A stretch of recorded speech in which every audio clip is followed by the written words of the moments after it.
And we would all discuss it and arrive at a consensus about what it was. And we would manage, in other words, to coagulate our different points of view. And if there were a very dominant person present, he or she would tend to force the particular view upon everybody else and say, no, obviously it isn't what you say it is. Look, it's perfectly clear that it's that. So we are living in a Rorschach blot. Only urban people have difficulty in realizing this. Because urban people live in a straightened out world. And we call them straights or squares. Because they think in very simplistic terms. See, Euclid had a very simple mind. And therefore he discussed a geometry which wasn't a measure of the earth at all. The word geometry is from the Greek geos, the world, the earth, gis, and metra, which means to measure. Now the Greek word for measure, from which we get metric, meter, comes from the Sanskrit root, M-A-T-R, which also means to measure, and derived from that is the Sanskrit word maya, which means illusion, as well as imagination. So figuring it out is the measuring of the world, the metering. And meter also is the Greek word for mother, and is, of course, the root of the word matter, material. And so when we ask, does it matter, we are asking, does it measure up to anything? Well, we come to the conclusion that there is no matter. There's form. It's the form that matters, or you could say the universe is a matter of form. And in Sanskrit, there is no word for matter. The word rupa, which is used for the material or physical world, means form. And so you get Namarupa as the full name for what we call physical reality. Nama means name, Rupa form, so it is named form. And so Lao Tzu, writing the Tao Te Ching, says, the nameless, or the no name, is the basis of heaven and earth. But the named is the mother of 10,000 things. So, in the sense then of this, you can understand the saying, in the beginning was the Word. All things were made by him, and without him was not anything made that was made. Because you don't get things until you start naming. Because then you point out on the universal Rorschach blot, this wiggle. What do you mean, this wiggle? Where does one wiggle begin and the other end? Well, this is a matter of arbitrary definition. Where does your head end and your neck begin? Here, here, here, here, here. Well, where is it? We know vaguely. But you can't be precise about it, because you can look at the head and the neck as continuous. You can start here and say, well, it's all one thing up from here to here, see? Or you can start here and say, no, it's all one thing from here to here, etc. Because it's all arbitrary. And the value of it is that by description and by conventional decisions as to where to draw the line, we can communicate in language. And this is socially valuable. But we must not be deluded by what we're doing. Because if we do truly believe that the world is a lot of separate things, we believe that we can take them apart and have this without that. And so when you apply this, say, to medicine, and you get a medical specialist who knows all about the heart and nothing about the lungs, he starts interfering with the human body as if it were an automobile with replaceable parts.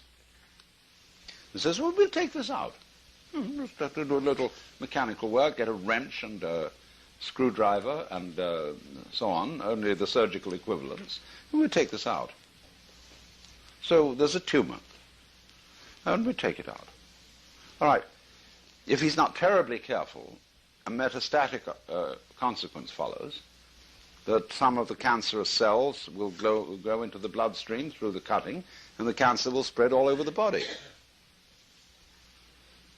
Or if you start fiddling around with people's glands and give them certain medicines to stimulate this gland or to cool its operation in some way, you upset a balance which runs through the whole physical system. Exactly the same thing happens when you use DDT on mosquitoes. Well, it kills the birds. And the birds were eating the mosquitoes anyway. And so were the spiders. And you kill the spiders along with the mosquitoes, or the fleas. And we find, in other words, that the natural universe is a very intricate system of balances, which cannot really be split. Now, let's take the bees and the flowers. In a world of no bees, there's no flowers. In a world of no flowers, no bees. Because bees and flowers are aspects of the same organism or organization. They go together. So I invent the word goes with to indicate organic relationships. And we as human beings, obviously, we go with an enormous cosmos of geological, botanical, and zoological events. And we are entirely dependent on them, and we cannot treat them as really and truly separate species. The bees are as much a part of us as they are part of the flowers, because we need vegetables, and we can't have those without bees or other insects. So what we've got is a universe that all hangs together, and where each so-called part of it implies all the other parts. Let's take what we call holography. This is a method of visual reproduction that employs laser beams. Now, you can cut a small piece out of a photographic negative, just a tiny little square. And by holographic method, you can reconstruct from that little piece the rest of the negative. It will be pretty clear in the middle place where you've taken out the tiny square, and then vaguer towards the edges. But it's all implied in that little square. Now, of course, a photographic negative is a crystal. It's a structure of crystals. And the way the crystals are formed in that tiny piece depends on its original environment on the whole negative. See that? You, the way you are, depends on or goes with your cultural, social, and biophysical environment. So there is really and truly no way of separating out independent things.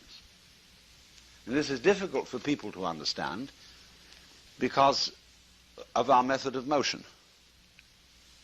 A plant is understandable as something growing out of the earth because it's rooted.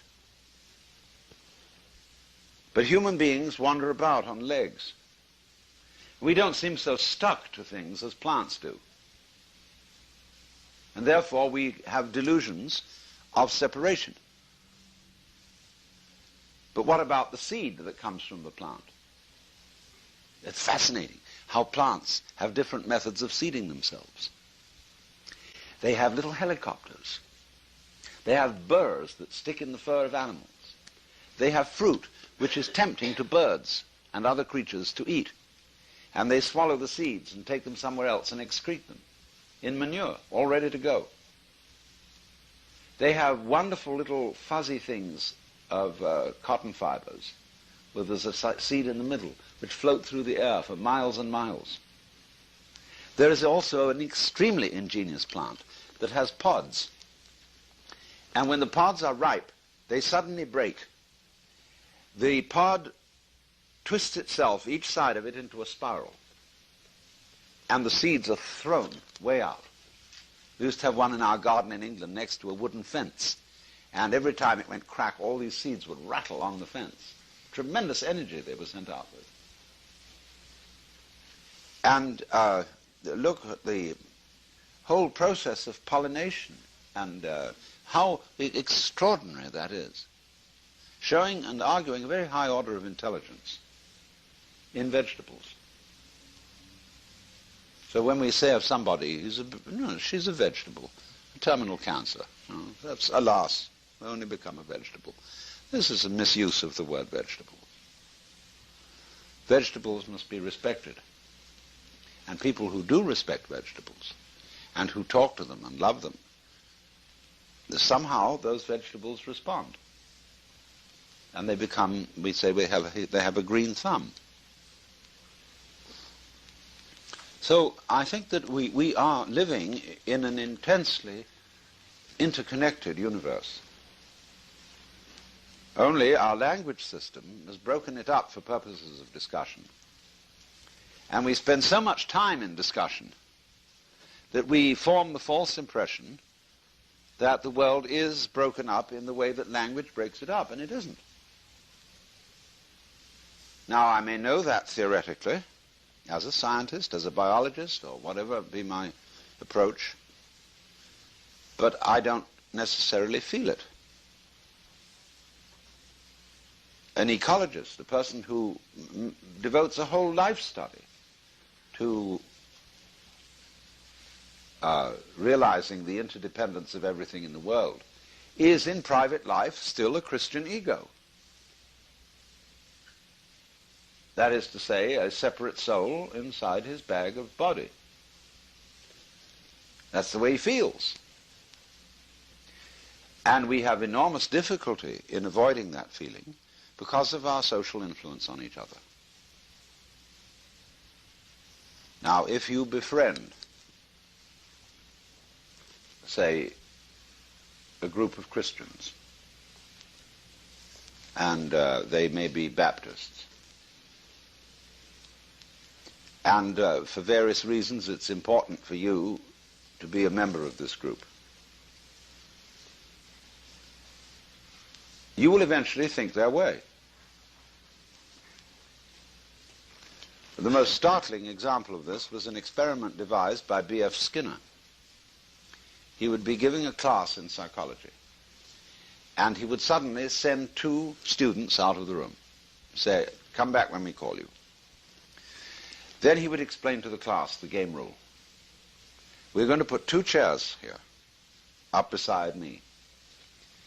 Chair A, chair B. We're going to have a discussion, and these two students are going to come back. We will agree with everything that is said by the student who sits in chair A. We will disagree with everything said by the student in chair B. The effect of this was astounding. Because even if the student sitting in chair A was rather inarticulate, the fact that the group agreed with everything he said made him extremely expressive. Very happy. However articulate the student in chair B, where everything was wrong with him, he got completely confused. And the only way out was for the student, either student, to explain to the class the game rules that they were playing. But you see, they didn't know these rules, and they had to be very clever indeed to deduce what was the pattern. I once got into this situation. I had a group of students come and visit me with a faculty member in charge of them. And he was very obstreperous. He argued. He really wanted to argue. So I got the general drift of his argument. See, what sort of opinions were likable to him. And then said something that would entirely accord with that sort of opinion system. And he denied it. So I said, "Sir, you are playing a game. You are bound and determined to disagree with anything I say." And he was nonplussed.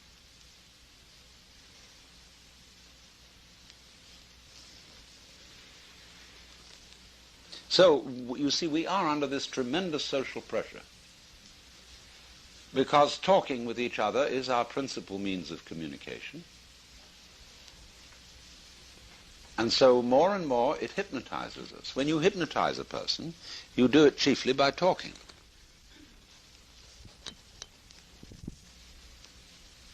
Relax while I count up to 5, be very relaxed, etc., all that jazz. And so it is the word which spellbinds us. Look at that word, to spellbind. A victim of spelling.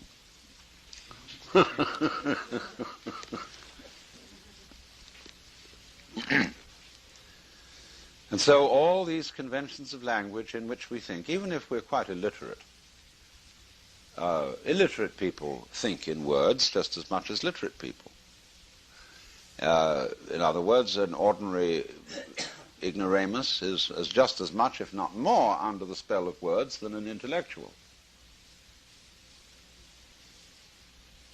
Children, as soon as they're taught language, become absolutely clobbered by it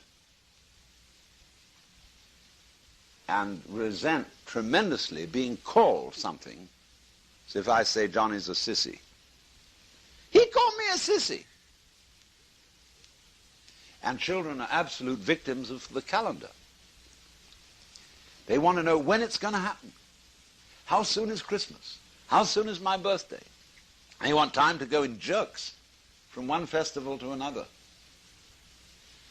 because they are so poisoned by adult conceptions.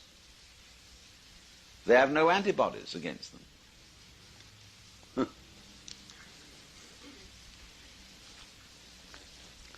So likewise, the Japanese have no antibodies against Western culture.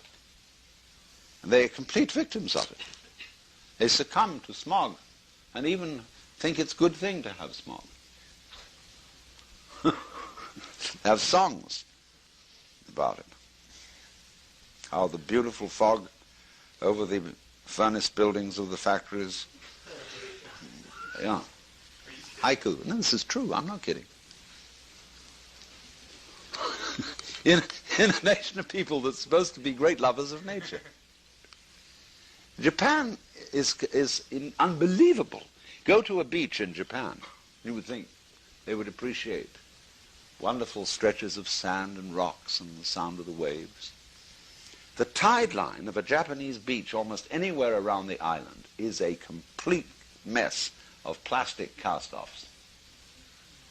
Sun lotion bottles, condoms, discarded sandals, anything you can imagine, just the masses of it. Go to a natural beauty place where all the tourists go to look at the famous view, and the whole place is scattered with rubbish. Napkins, Kleenex, sandwich bags, cigarette packages, what have you. When you travel in Japan on the underground in Tokyo, one always imagined the Japanese very polite. And in their own setting and in their own cultural context, they indeed are. But on a subway, everything goes amok. And people are crammed in like sardines. They even have special officials to shove the crowd into, into the train. And they cannot cope with this situation that is foreign to their context. So this is, what I'm saying is, watch out for your social conditioning and how your constant commerce in language with other people shapes the way in which you actually sense the world. Now, we say seeing is believing, but it is truer to say that believing is seeing. There was a very marvelous scientist of optics by the name of Albert Ames, who devised a whole series of experiments where you could go into a big room, say, and there were booths all around. And in these booths, there were exhibits that defied the laws of logic, or seemed to. There was, for example, the marvelous experiment of the trapezoidal window. You make a window frame, one side of which is much longer than the other, see? Then you suspend this on wires in such a way that that an axis is formed through the perpendicular center of the frame. And on this the frame revolves. What you see is a window frame twitching like this. It's actually going round, but it seems to be twitching. Then you put a little cube on one upper corner and color it red, see, so it'll stand out. And you see this thing twitching, but the cube unaccountably going round. Then another experiment where you're in a dark room, there's a group of people, and a little bright light suddenly appears in front of them, very small. And the operator says, will those who observe any movement of this light please account for it and describe it? So somebody says it's floating upwards. Somebody says it's now drifting off to the left, and all this conversation goes on. Then the lights are turned up, and it's shown that this point had never moved at all. It was a fixed light. So there are all kinds of things. I mean, Ames only scratched the surface of what we see because we believe in it. We see what we want to see, or what we're supposed to see, and are not really very aware of what's going on. Now, all stage magic is based on this. And this is why one can learn a great deal about mysticism from stage magic. What the magician does is he persuades you to see what you expect to see. But in the meantime does something completely unexpected. Your attention has been misdirected. He says, look at this. I want you to look at it very carefully because we don't want any hocus pocus around here. See? So I want you to examine this thing I'm showing you and be sure there's no hocus pocus. He's doing something that you don't notice at all and laying a trap. So that when you understand the nature of stage magic, you think, God damn it, how simple that was. Why didn't I see? Why was I such a fool as I overlooked this idiotically simple trick? And the best tricks are the simplest and don't involve complicated apparatus at all. The best stage magicians are the ones who will stand in the middle of a crowd of people, you know, with no stage hocus pocus or wires or trapdoors or anything like that. And right under your nose will use a pack of cards or a few coins to do things that flabbergast people totally. And all those things are extremely simple, once you know. And so that's very much like being enlightened, having Satori. When you get it, you think, oh, for heaven's sakes, why didn't I see that? I mean, how obvious.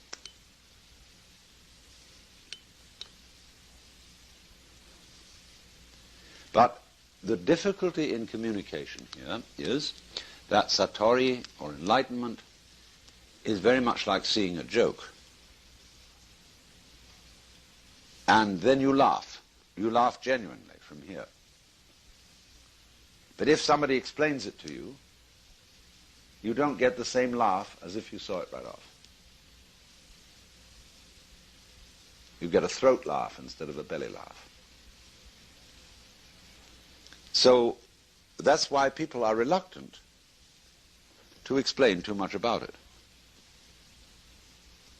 and rather use the method whereby you will see it for yourself and then laugh, or what is the cosmic equivalent.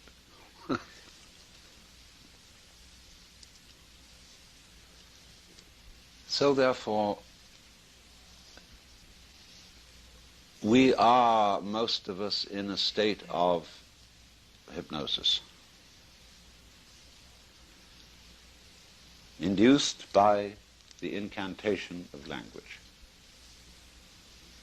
the enchantment, the spellbinding. And when one speaks of awakening, as, say, in Buddhism, one speaks of the Buddha as the awakened one, it means, therefore, dehypnotization, coming to your senses. But, of course, to do that, you have to go out of your mind.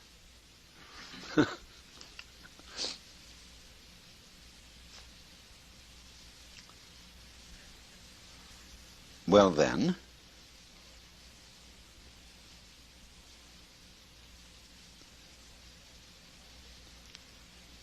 what that involves, among other things,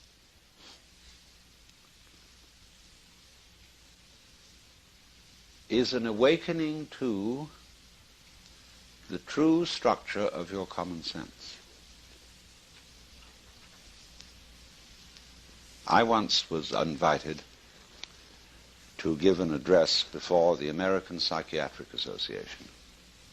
It was a very funny situation because Aldous Huxley had been supposed to give the talk, and he was sick. And so they invited me to come and give it instead. And it was on a very dangerous subject, on the use of LSD. This was many years ago. This was in 1958, when LSD was just discovered. And what was I going to say? Well, they were horrified. Would I please meet with the committee?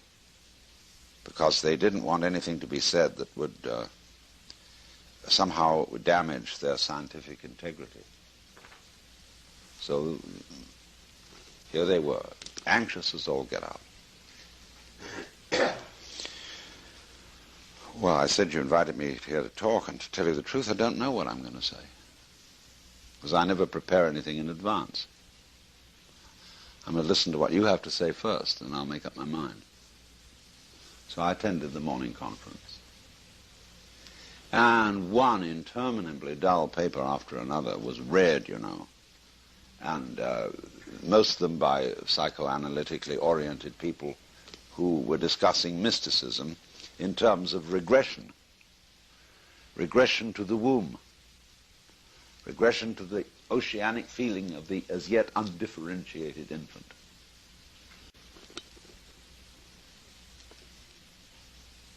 So the papers went on, and it was time for lunch. And everybody was hungry and bored. So I said to the chairman, he called me to the platform. I said, how much time? Oh, he said, I don't know, make it 15 minutes. I said, okay. So I said to the group, now look, I know you're waiting for lunch, And this is not going to be another learned paper. It is going to be a few remarks off the cuff. We philosophers are very grateful to you psychiatrists for all your explorations into the emotional and unconscious bases of our opinions and our views of the world. And this has been extremely informative and interesting. Now, however, the shoe is on the other foot. And we'd like to inform you of the unconscious intellectual assumptions underlying your psychiatric methods.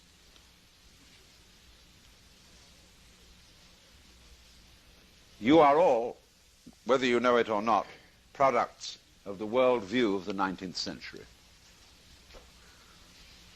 And your ideas of the functioning of the nervous system and of psychoanalytic process are based on Newtonian mechanics. Psychoanalysis is in effect psychohydraulics, because you talk about damming up things, you talk about repression, you talk about the flow of what do you call it? Free association, and you talk about unconscious mental mechanisms. So it is clear that you are still in a Newtonian psyche, and you haven't yet graduated to a quantum psyche. And so, because of this, you have a theory which amounts to high dogma that the unconscious is stupid. And you call it libido, which is a cuss word. Libidinous. It means blind lust. And Freud used that word in parallel with Ernst Haeckel, who was a contemporary biologist, who thought that the energy of the universe was blind energy, despite the fact we have eyes. So they all had a reductionist view that human life was a complication of a force that was basically stupid, ignorant, unconscious, and immoral. Well, they said, we can't be like the Christians and attempt to beat this force into submission because it's too powerful for us. But we've got a new wrinkle. What we're going to do is we're going to do it like we train a horse. Instead of whipping it, you give it lumps of sugar.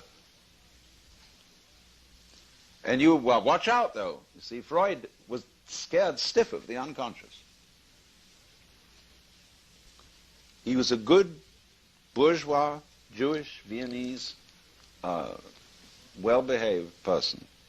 Once upon a time, Freud and Jung went together to New York. And Jung was delighted to walk down Fifth Avenue and see so many beautiful women. And he turned to Freud and said, my goodness, how many beautiful women there are here. Why don't we somehow arrange and make a date for tonight? And Freud drew himself up and said, you forget, Herr Doctor, I'm a married man.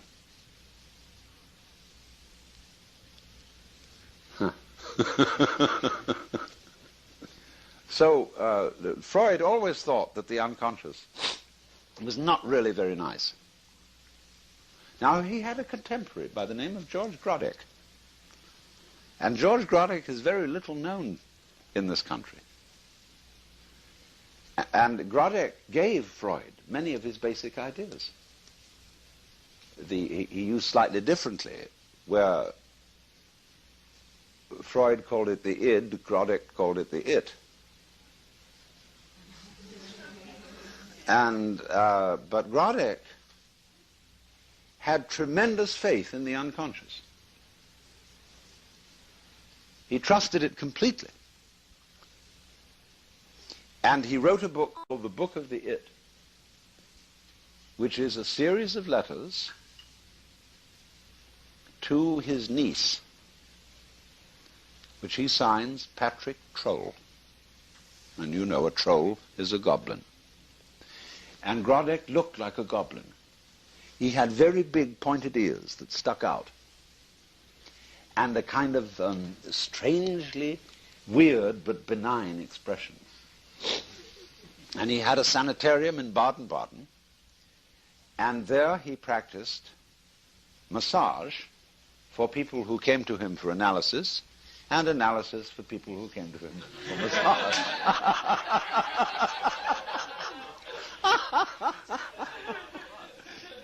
He was a completely wonderful man, because everybody felt calmed by him.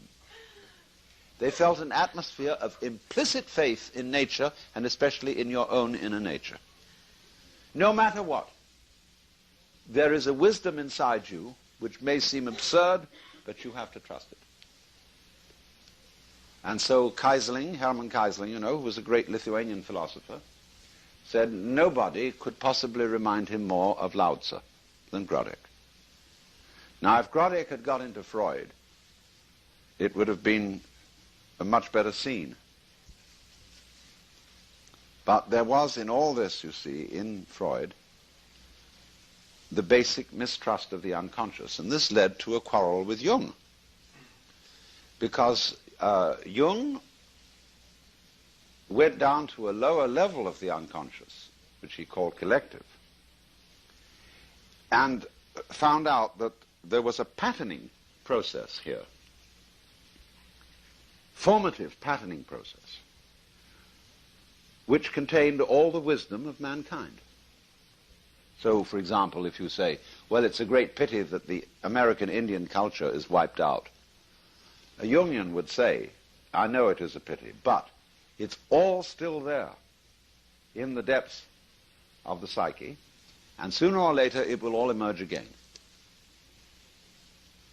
Because this patterning is eternal. And we, in our modern life, we reproduce patterns, we reproduce rituals, we reproduce fantasies and myths, which can be discovered as having existed 25,000 years ago. Because your unconscious is timeless. And everything is there if you go hunting for it. But they were still a bit scared. I know some of the old Jungian analysts I used to know in New York were very uptight about fishing in the unconscious, and said, yeah, true, but there is also in the unconscious the primordial slime, which is full of serpents and crocodiles and the most things that give us the heebie-jeebies. And if you're not very careful, those things will come up and invade your consciousness. Also, there are not only serpents and crocodiles and all those creepy crawlies, as the ghoulies and ghosties and long-legged beasties and things that go bump in the night. There's also the divine. And if you're not very careful, you can be inflated by the divine. You can suddenly have a mystical experience. Supposing you're kind of a half miseducated person, like most of us are, who takes LSD, and suddenly these unconscious contents come up and you discover you're divine. And you think you're God.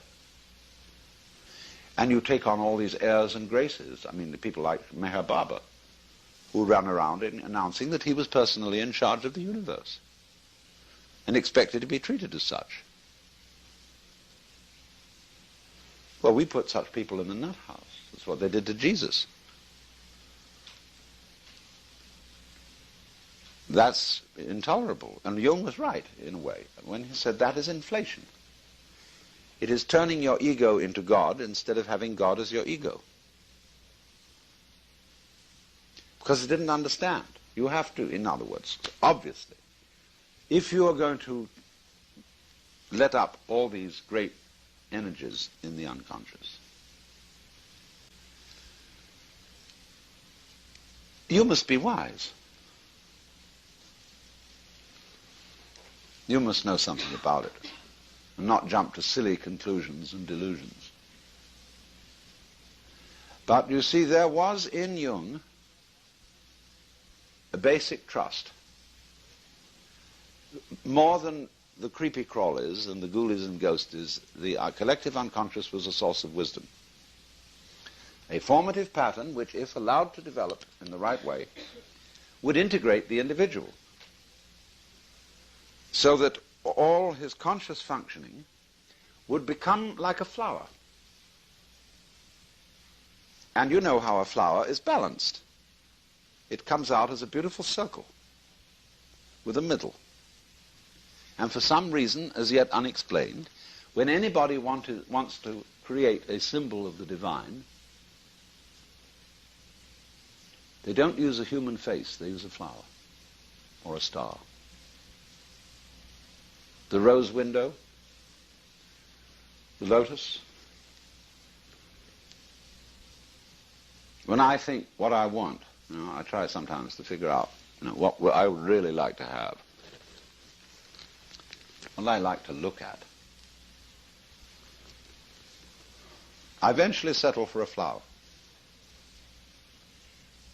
It's why they bring flowers to sick people in hospitals. Take a morning glory and look at it. Did you ever see such a thing? Well, they say in a Freudian explanation, you're using that as a substitute for a vagina. Well, I say that's not an answer to a question, it raises a new one. What's so interesting about a vagina? See, the only thing my father and I don't agree about is sex. We agree about everything else, religion and so on. But sex, he's just old-fashioned. And he said, nature makes this activity extremely pleasant in order that the species will continue, so that we will be sure to go on. But you must be very careful not to do it just for the pleasure of it, but remembering the responsibility of continuing the species.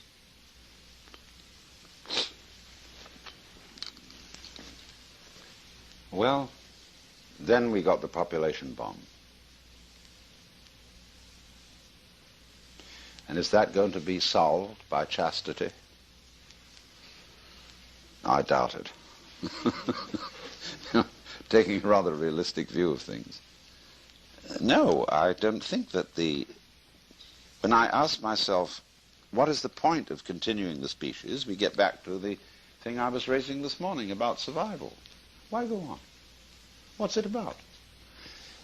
Do you live to eat, or do you eat to live? Personally, I live to eat.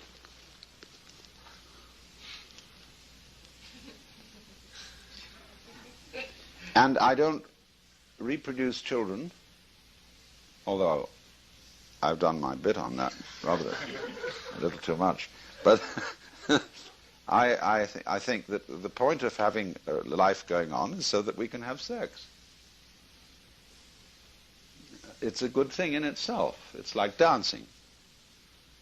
And really communicating, loving somebody is a tremendously fascinating thing. I mean, what to do with an evening? Okay, you go to the movies and you watch other people loving each other. Why don't you do it yourself? I very rarely go to the movies because my own life is more fun than what I see on the movies.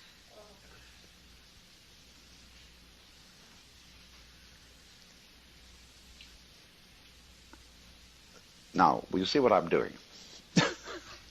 I'm ringing around a whole lot of subjects and ways of looking at certain topics which show us that it ain't necessarily so. Things are not necessarily what they seem. And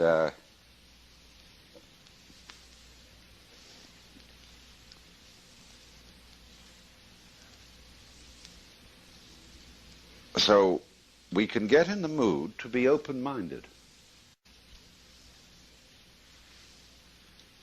Now, that doesn't mean that you are merely lax in your opinions. True open-mindedness is what I've tried to explain as mental silence, of being able to be completely surprised by reality and to observe that it is not at all what you thought it was, or what you were brought up to believe.